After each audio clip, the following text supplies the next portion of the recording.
aumento de la TIR por cada dólar de aumento en la renta y por cada $10 de aumento. Jóvenes, la TIR aumenta ¿por qué? O sea, ¿cómo podemos nosotros saber? O sea, ¿por qué la pregunta es que aumenta la TIR, verdad? Por cada vez que vaya a aumentar X. O sea, ¿por qué el ejercicio me afirma que la TIR va en aumento? Bueno, sucede que cuando yo generé mi ecuación de regresión, observen esta que está aquí, ¿ven? O sea, mi ecuación de regresión, y si quieren reescriban aquí, ecuación de regresión,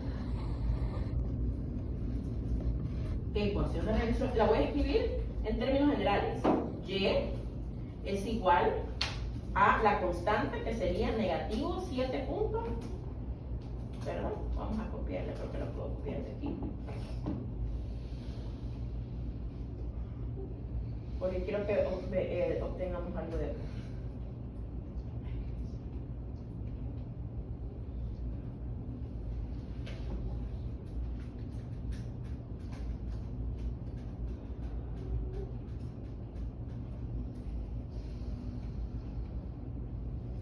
Entonces aquí está la ecuación de regresión. Ajá. Lo voy a dejar bien general. O sea, y es igual, y es la TIR, ¿verdad? Es igual a la constante o la ordenada al origen que usted conoce en matemáticas por la pendiente por X. O sea, el número que acompaña a la X es la pendiente. Entonces acuérdense, matemática básica, si la pendiente es positiva, ¿qué significa eso? Que a medida que X toma un valor, Y va a tomar también un valor en aumento positivo. En cambio, escuchen, si la pendiente es negativa, a medida que usted avanza en X, ¿qué va pasando con Y cuando la pendiente es negativa? Va disminuyendo. Entonces, por eso es que aquí la pregunta está acorde a lo que obtuvimos en la ecuación. Entonces, ¿por qué me dice? ¿Por qué aumenta? O sea, ¿cuál es el aumento? Sí, aumento porque la pendiente es positiva. Y de hecho, escuchen, el aumento por cada dólar, no es que usted va a sustituir $1 en la ecuación. No, el aumento se lo va a proporcionar la pendiente. Por ejemplo, si usted aumenta, acuérdese que usted tiene rentas de $150, ¿cierto? Bueno, si usted le aumenta $151 a la renta, usted espera que la TIR aumente, porque la pendiente es positiva, el valor de la pendiente. O sea, aquí contestamos, por cada dólar de aumento, ¿verdad? La TIR aumentará 0.17283. Porcentaje, si quieres colocarle el porcentaje, porque la TIR es porcentual. Eso es lo que va a aumentar. O sea, lo que aumenta es la pendiente. Es la variación que afecta.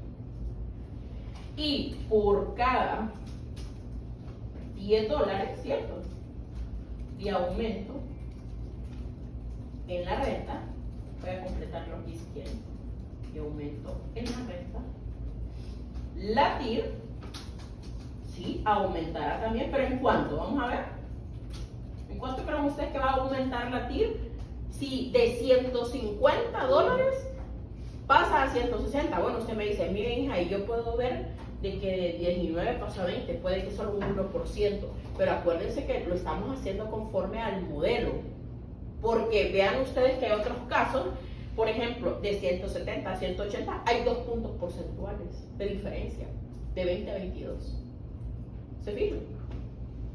Pero entonces, según el modelo matemático, ¿cuánto esperaríamos de forma estimada que aumentara por cada 10? ¿Cuánto creen ustedes?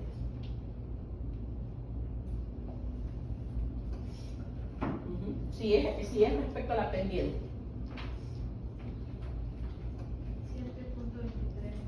1.1, o sea, solamente agarre la pendiente, multiplíquela por 10, ¿verdad? Y usted esperaría que aumente de forma estimada 1.7283%. O sea, casi un 2%.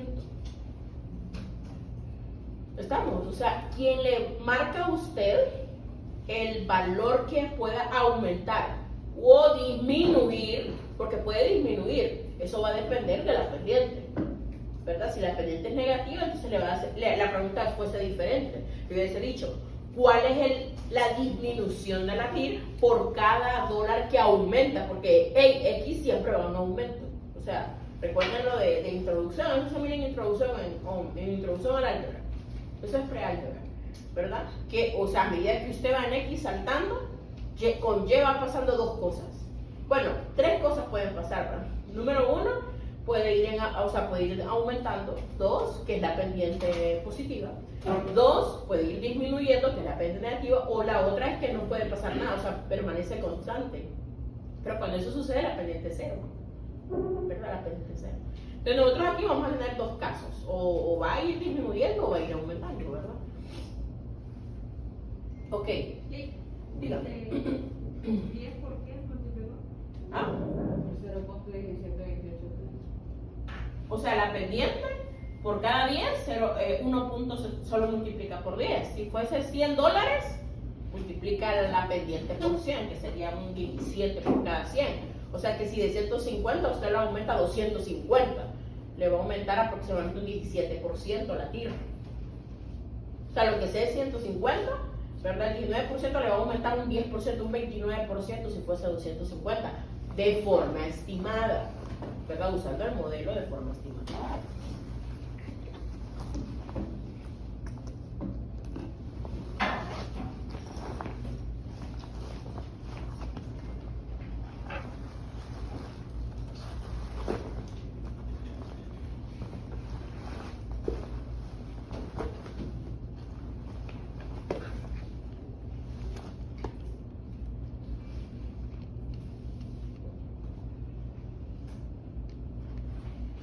Ok, número 2, la recta de regresión es un buen modelo para describir, habla de la variación de la tira. ¿Por qué? Entonces decimos que sí, ¿verdad? Sí, la recta de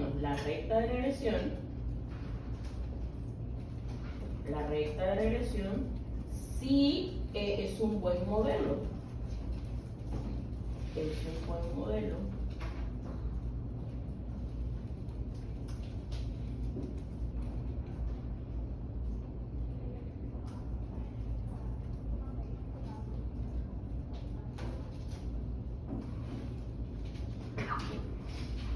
La variación de la TIR.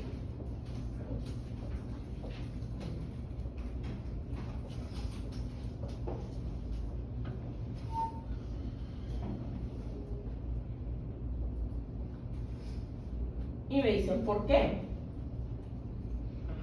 Porque el coeficiente de determinación, ¿cierto? Ese es el que nos va a sustentar el decir, hey, sí es un buen modelo. ¿Por qué? Porque nuestro coeficiente de determinación es 99.7%, un valor muy cercano al 100%. O sea, entre más cerca del 100% esté R cual, ¿verdad? Ese 99, este coeficiente de determinación, si ustedes le quieren colocar ahí para que, ¿verdad?, lo ubiquen en los datos, es el famoso R cual. ¿Y qué valor es considerado como malo? ¿Cómo así? Como dice que es, o sea, considerado un buen modelo, entonces ¿cuándo consideramos que es malo? Que no está cercano al 100%. Bueno. Entre más se aleja, entre más cerca a cero, eso lo estábamos viendo. Pero por eso, como qué valor. Mira, estábamos leyéndolo acá. ¿Dónde está? Se lo mostré acá. Dice, por el contrario, cuando adquiere resultados que se acercan al valor cero, que de repente puede volverse subjetivo, porque usted puede decir, pero un 50% no está cerca de cero. O sea, si fuese, por ejemplo, 50%, diríamos que es un modelo que no sería totalmente confiable, porque dice, entre más se acerca a cero, es menos confiable. diríamos que sería algo moderado, podemos usar esas Sí, palabras. sí, a eso me refería. Ajá, entonces, entre más usted, si por ejemplo es un 20%, ya dice, no, ya es débil. Puede usar esas palabras, débil, moderado, fuerte, ¿verdad? Esas son las palabras que puede usar para referirse a la variación, ¿verdad? Por supuesto. Ujú. Pero sí, entre más se va alejando, o sea, más se va alejando, ya es un modelo más débil, se va debilitando, ¿verdad? Que no tiene menos fuerza. Entonces lo puede usar así, puede ser moderado y puede ser débil, ¿verdad? Entre más se acerca a cero. Ahora en el 3 me dice, ¿cuál es la TIR del proyecto cuando la renta a cobrar es 230? Ahí hay un error, es $230. Ok, revisen algo. En su base de datos, ustedes se dieron cuenta que de $200 de la renta saltó a 250. O sea, no tenemos el dato real, porque estos datos son muestrales, pero son reales. O sea, no sé, hicieron un análisis, no me pregunte, aquí es un análisis financiero lo que se hace para establecer la TIR, es una fórmula de finanzas esa, para establecer la tasa interna de retorno, ¿va? Entonces, esos datos tuvieron que haber salido de ahí, pero ahora nosotros estadísticamente podemos predecir y decir, este dato, si yo hago el análisis financiero, este dato que tengo de mi análisis estadístico se va a acercar mucho al financiero, ¿verdad? Porque es una buena estimación gracias al coeficiente de determinación. Entonces, yo puedo venir y estimarlo, ¿verdad? ¿Cómo? Simplemente sustituyendo en la ecuación, o sea, agarro la ecuación que es y igual a negativo 7 puntos.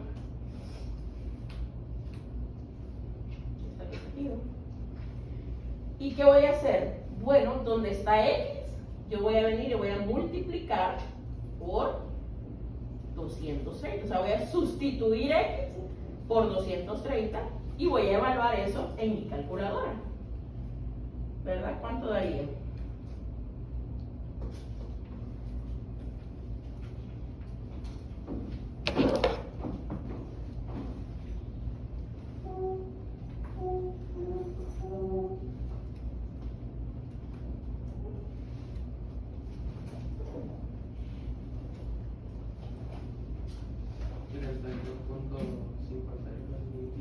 ¿50? 51,19. Ajá, por ciento. Imagínense, ese sería el valor de la TIR si la renta fuese de 230.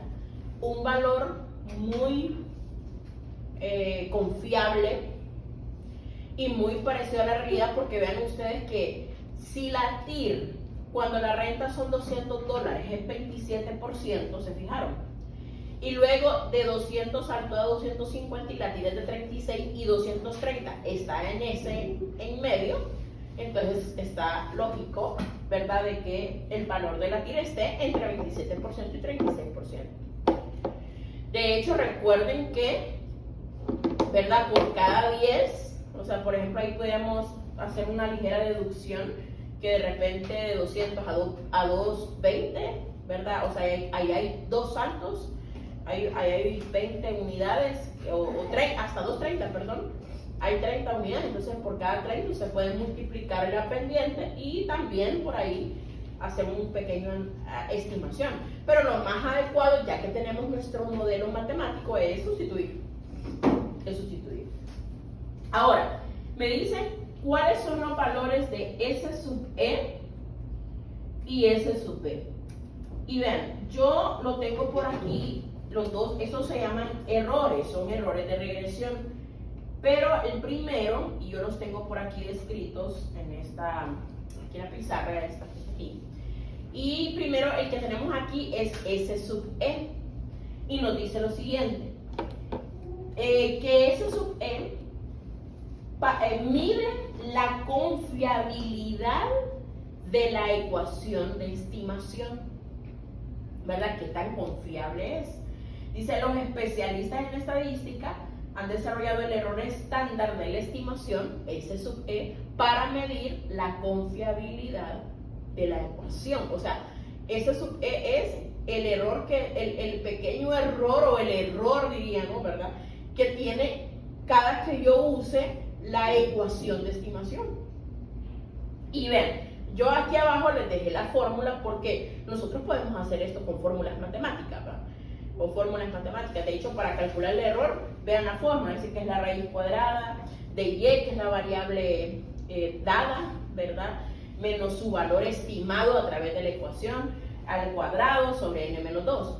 Pero estamos pues aprovechando Minitab, ¿verdad? Para que lo calcule de un solo. También nos dice que este error estándar se simboliza, o sea, viene siendo muy parecido a lo que ustedes ya han conocido en el pasado como la desviación estándar.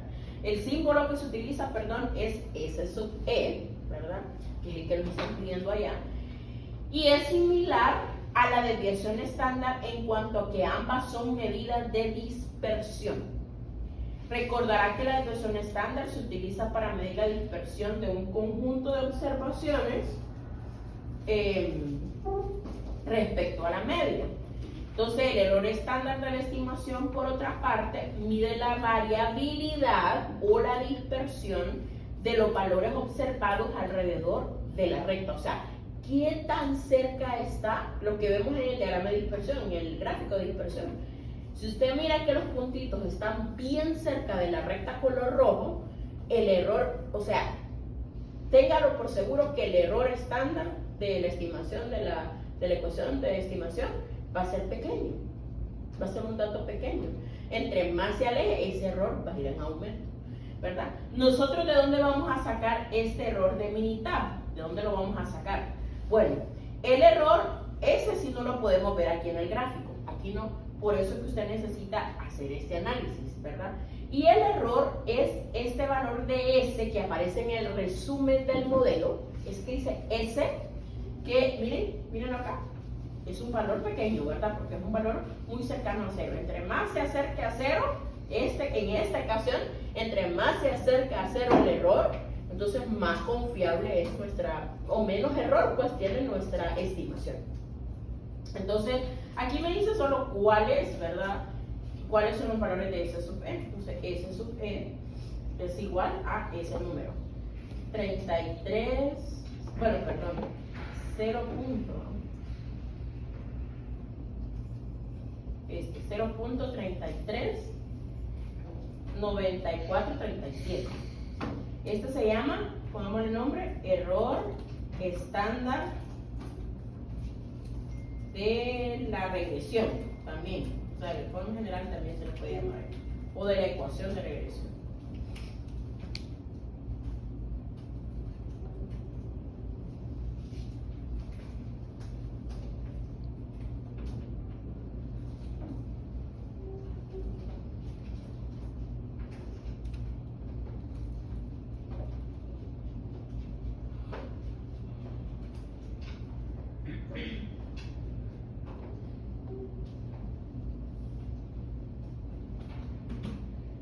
Y el otro es el S sub B, ¿verdad? A este S sub B, si vemos en la siguiente diapositiva, se le conoce como el error estándar del coeficiente de regresión. O sea, este es el error de la pendiente, en otras palabras. Como dice ahí, aquí el coeficiente de regresión, o sea, la pendiente, lo que usted conoce como la pendiente en matemática, con el que estamos trabajando es B. Así que este error es el error de la pendiente. Por lo general es más pequeño que ese sub E. Porque de hecho, si ustedes observan la fórmula matemática, miren que hay una fórmula matemática para sacarlo también. Tienen que calcular primero S sub E para determinar S sub B. Y dice que S sub E sobre la raíz cuadrada de la sumatoria de los x al cuadrado menos n menos x al cuadrado, que prácticamente eso es como la varianza o la desviación estándar, ¿verdad? Entonces, evidentemente nosotros no vamos a usar la fórmula, yo se la estoy colocando para que sepan que hay fórmulas matemáticas para esto, y lo que nos estamos ahorrando con Minitab, ¿verdad? De alguna manera. Y nosotros ese valor Minitab lo arroja aquí, miren, aquí en la sección de coeficientes. Si ustedes se fijan, aquí me aparecen los dos coeficientes. La constante no depende de x, ¿verdad? Recuerden que esa no depende de x. Y entonces es la que no va a llevar x. Y está la renta x, dice, y su coeficiente, o sea, su pendiente, que si se fijan es el punto 17,283.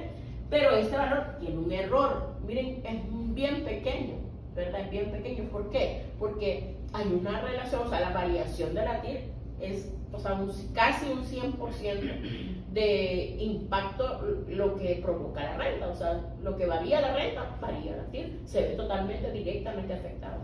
Entonces vean que aquí es bien pequeño el error. Este sería ese subver, entonces identifíquenlo. Sería el error estándar del coeficiente, pero el del término que tiene x, ¿cierto? Y aquí es 0.00419, ¿sí? 00419. A este se le llama error estándar del coeficiente de regresión. O sea, como que el primero es un error estándar general de todo el proceso, de toda la ecuación en general, pero ya el segundo del coeficiente específicamente. Y como les repito, por lo general es más pequeño, ¿vale? Es más pequeño. ¿Alguna pregunta hasta aquí? Porque, no sé si hay algo. No, esa era la última, ¿verdad?